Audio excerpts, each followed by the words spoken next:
Hello everyone, I'm here to discuss the most important current affairs of today from UPSC perspective. All the articles today have been taken from The Hindu newspaper. So without further ado, let's begin. Our first topic today is that the wholesale as well as the retail traders will now get a MSME tag. So on July 2nd, the Ministry of MSME granted a MSME tag to the retail as well as the wholesale traders. So let us look at this news in detail. The economy of India is divided into three sectors, that is agriculture, industry and services. The MSME or the micro, small and medium enterprises includes industrial sector and service sector but not the agriculture sector. All the retail and wholesale trade is part of the service sector but till now they were not included in the MSME. Now, as per today's news and the revised guidelines, retail and wholesale trades will be included in the MSMEs. So since MSMEs are a part of the priority sector lending guidelines, so now the retail, that means the retail shops or the formal and informal sector like fruit and vegetable sellers, etc., and the wholesale traders will be able to avail the loan under priority sector lending. Priority sector lending are given as per the market interest rates and are not subsidized. They are given priority as per the RBI norms of 40% of the bank credit for the commercial banks, which will be given to the priority sector. So let us look at the categories under the priority sector. So they are agriculture, MSME, export credit, education, housing, social infrastructure, renewable energy projects, and others such as women, weaker sections of the society, etc. The next article talks about the forest fires in Cyprus. So forests in Troodos mountain in Cyprus were gutted by fire. On the map of Cyprus, you can see the Troodos mountains here. Let us look at Cyprus. So Cyprus is an island in the eastern Mediterranean Sea. Cyprus is a member of the European Union. The capital of Cyprus is Nicosia and the official language of Cyprus is Greek. This is Cyprus on the world map. It is the part of the European continent. This map gives a closer look at Cyprus. It is in the eastern Mediterranean Sea. It is bounded by countries like Turkey, Syria, Lebanon, Israel, and Egypt. The next article is about a fire on the ocean surface near Yucatan Peninsula in Mexico. So this is the Yucatan Peninsula. The Yucatan Peninsula was in news 3 years ago because there was a flooded cave that was found there. The next news is that the Chinese astronauts have completed first spacewalk at their new space station, which is the Tiangong Space Station. So why did the Chinese build the Tiangong Space Station?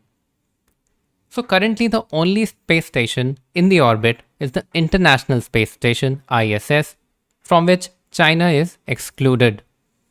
The space station is an aircraft capable of supporting crew members, designed to remain in space for an extended period of time and for other spacecraft to dock. The ISS, which is currently stationed in the orbit, is backed by the United States, Russia, Europe, Japan, and Canada. China has been a later starter when it comes to space exploration. It was only in 2003 that it sent its first astronaut into the orbit, making it the third country to do so after the Soviet Union and the US. So far, China has sent 2 previous space stations into orbit. The Tiangong 1 and Tiangong 2 were trial stations though, simple modules that allowed only relatively short stays by the astronauts. The new 66-ton multi-module Tiangong station is set to be operational for at least 10 years from now. The Tianhe is one of the 3 main components of what would be China's first self-developed space station, rivaling the only other station in service, the ISS. The fate of the aging ISS in orbit for more than 2 decades now remains uncertain. The project is set to expire in 2024, barring funding from its partners. Russia has said recently that it would quit the project from 2025. Next news is about the Raba Tribe. These tribes are very important from the UPSC perspective. Raba Tribe are indigenous Mongolite communities of the Nepal, Bhutan, Thailand, Myanmar and Bangladesh, and the Indian states of Assam, Meghalaya and West Bengal. The language and the dialect spoken by the Raba people is mostly Raba as well as Assamese. In Meghalaya, Rabas are mostly found in the Garo Hill districts. The next article talks about the relocation of crocodiles, which took place in the Narmada district of Gujarat.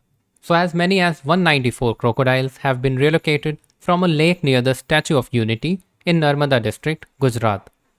The Panchmuli Lake, situated near the 182-meter tall statue of Sardar Vallabhbhai Patel in Kevadia, which is a major tourist attraction, had a large number of crocodiles that posed a threat to the visitors. So let us read about the crocodiles. Ghadials, Magar crocodile and saltwater crocodiles are the types of crocodiles present in India. Ghadials are the weaker varieties of crocodiles. Their IUCN status is critically endangered. The Magar crocodiles are vulnerable. The saltwater crocodiles are least concerned species. All the three are listed on Appendix 1 of CITES and Schedule 1 of Wildlife Protection Act of 1972. However, there is an exception that the saltwater crocodile populations of Australia, Indonesia and Papua New Guinea are included in the Appendix 2 of CITES. The next article states that Railtel company was supposed to install CCTV cameras at 983 stations across India, but it failed to do so. The MOU was signed in 2016. It is still 5 years and it has not come into effect. Let us look at Nirbhaya Fund, which was used to finance this project. The government's contribution to the Nirbhaya Fund is Rs 1000 crores. The Nirbhaya Fund was constituted after the 2012 Delhi gang rape case. The Department of Economic Affairs under the Ministry of Finance is responsible for the administration of the fund, while the Women and Child Development Ministry is the nodal agency for expenditure from the Nirbhaya Fund. Under the Nirbhaya Fund, the centre gives money to the states, which in turn spend it on the programs meant for ensuring women's safety. So while we are discussing Nirbhaya Fund, another important fund that comes to the mind is the Central Victim Compensation Fund, or the CVCF. The CVCF has been funded under the framework of Nirbhaya Fund to support states and union territories for their victim compensation scheme. The CVCF is a one-time grant of top-up funds to the state and union territories subsequent to the directions of the Honorable Supreme Court. It comes under the Ministry of Home Affairs. The next news piece states that a light rail project in Kerala is coming up, which will connect the Thiruvananthapuram district with the Kasaragod district. But there are certain environmental concerns related to the project. The project will affect the wetland area, including the paddy fields in the region. The paddy is the staple food of Kerala and it might lead to shortfall in the paddy production. The undulated topography and the rocky surface is prone to landslides, and previous construction activities have also left the area prone to torrential rains. The article suggests that a seaborne ferry service can be a promising alternative. So let us have a look at wetlands. A wetland is a place where the land is covered by water. Marshes, ponds, edge of a lake, delta of the mouth of a river, low-lying areas that frequently flood, all are wetlands. There are 42 wetlands in India that have international importance and hence recognized as Ramsar sites in India. Ramsar sites are wetlands that have international importance. The term was coined when the International Treaty for the Conservation and Sustainable Use of Wetlands was signed at the city of Ramsar, which is in Iran, in 1971. The next article talks about Salwa Judum. Salwa Judum is a vigilante movement that started in 2005 and sponsored by the Chhattisgarh and central government, ostensibly to fight the Maoists. The use of surrendered Maoists and untrained villagers in frontline counter-insurgency operation forms the part of this movement. In 2011, the Supreme Court had declared it unconstitutional, but it still continues to thrive in the state of Chhattisgarh. 10 years on, after the Supreme Court ruling of 2011, nothing has been done to implement the judgment. Instead, the state government has merely renamed the SPOs. They are now known as District Reserve Guards or DRG. Conversations with the DRG members have revealed that most of them are captured or surrendered Maoists and are given automatic weaponry as soon as they join the police force. Some of them get 1 to 3 months of training and some not even that. They commit the most excesses against their former fellow villagers. They suffer the most casualties in any operation and are also paid very much less than the regular constables.